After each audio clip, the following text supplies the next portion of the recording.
Hello and welcome back to Spirit Mom. Today at Spirit School, we're going to finish this section of the archetypes. What did you want to do when you grew up? What do you want to do right now? Think about these questions. Do you like having a family? Do you like being alone? Really deeply think about your likes and your dislikes. All these things link into our archetypes. If you don't know why you do something or why you want something, your archetype will explain it. Astrology is also helpful to know why. I think they are also why we have those archetypes, something divinely intertwined. It is good to do your star chart for yourself. There are websites that will do this. I'll link one below. Reading this is like reading a book on ourselves. However, as I mentioned previously, it doesn't explain in enough detail how we should look at ourselves or treat ourselves right now and going into the future. It's great to explain why things might have unfolded in our past and a gist for the future, but it's not as deep as the archetypes. Maybe it's that archetypes are easier for us to sink our teeth into. We see them in our movies and in our books. They are walking around all around us. Each and every one of us has a multiple amount of archetypes. And we know these archetypes in our bones. If you want to know why someone treats you the way they did or why they do, then learn how to identify their archetypes. There are a lot of wounded children out there making more wounds, a lot of warriors out there that need to learn to harness their needs for a fight, a lot of saboteurs and victims out there who need to put themselves on blast, gamblers that need to find a healthier outlet, addicts that need to seek therapy, destroyers that need to destroy the bad things and not the good.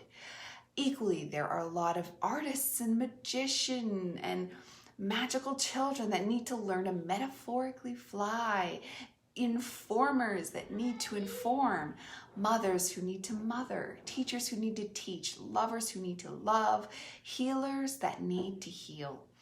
We are a relatively new species and we are just beginning to wake up.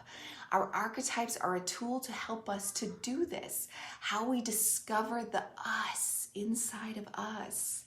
The universe is a question that needs exploring. It's our job to be exploring inside and outside of ourselves. You are a vast well of knowledge.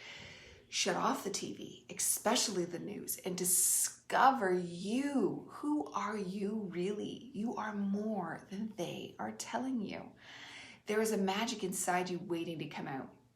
Whether you have the everyman archetype or the sage archetype, there is magic in you. You are special, but not in the way your ego likes to inflate it. We are all equally special in different ways. Humanity is in an expanding consciousness phase, so take advantage of it. It's going out and we need to tap into that. The tests out there on the internet are okay, but simply picking up one of the books written by Caroline Myss or Carl Jung is what I would recommend, or just looking up their work online and reading about the archetypes in detail. You need to really sink in and read all about them. You'll know when you're reading if that's for you or not. If you aren't feeling a pull or a link with a given archetype you're reading about, then move on. You don't have to finish reading about it unless you want to. Because if you don't want to, it's probably not one of yours. The ones that you really connect with, you'll want to read all about them. It'll feel like this coming home feeling of, oh my goodness, wow, that's me. It can even help you gauge your minors over your majors.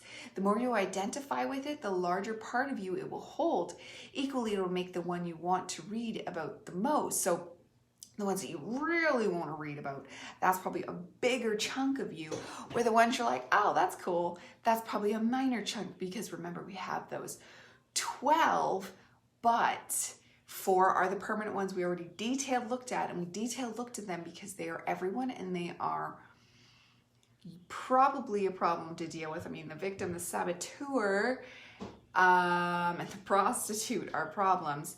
The child isn't necessarily a problem, but I'm betting you have the wounded child, which means it is. Most people do. The rest, oh, and the orphan child, that one's not fun. So we need to learn to overcome these, but all the archetypes aren't something to overcome. A lot of them are going to be great. They're going to be talents that we can tap into, urges that we had and we didn't know why. And once you find out where that came from, you can really sink into it and find an outlet. Like the athlete is an archetype. If you could never let go your high school sports days, that's probably why you should probably get into a sport now. The dancer and the actress are all part of the artist. So if you're reading about the artist, know that you don't just have to have a love of painting. It can be any of the arts. Art is a big world, so depending on whose archetypes you're reading, they'll have different subcategories of them, because these all break down into just us. What's at the end of that rope? Us. We're there.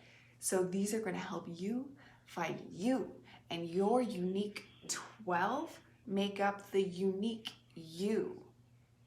So tomorrow we're going to move on to chakras, the energy systems throughout our body as explained through the Eastern philosophy way of discussing them. Though other religions, cultures have different ways of explaining them, this round we're going to explain the chakra way because it's the more mainstream way and the way that's just becoming our common way of just discussing things and ourselves. So tomorrow, the chakras.